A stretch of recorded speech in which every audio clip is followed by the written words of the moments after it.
atong gobyerno, partikular ang Davao City Health Office, mga kasama nga magbinantayon kay posible puntang makakuha og sakit dong irin karong panahon sa tinguan.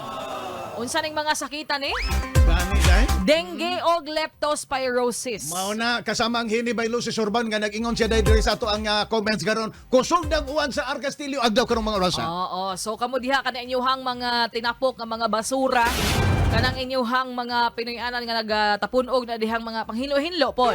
Kay mao nang giingon diri dong irino ni CHO Head Dr. Tomas Miguel Ababon.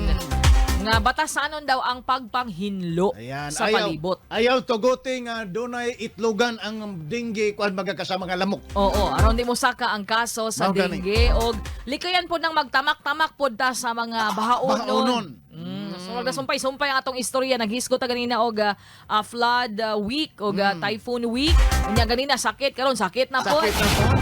So ang key diha, mukaon og gulay, mag-exercise, manghinlo sa balay og di magdinamak. Tinuod na Kaya ka na magtamak-tamak baha, dinamak.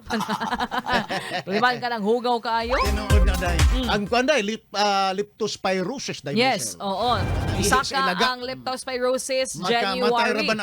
Ang kaso, 70 ka mga kaso, 16 niini nangamatay. Agoy. O mas taas pa ni mga kasama kumpara sa tuig 2023.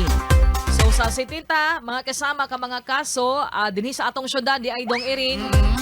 Naay top 3 ring barangay sa Davao nga mao'y nag-una kunong daghang kasos dengue. Agoy. Unsa man ning mga barangay? Barangay Barangay Bukana. Agoy. Buhangin, Buhangin. ug Maa. Agoy.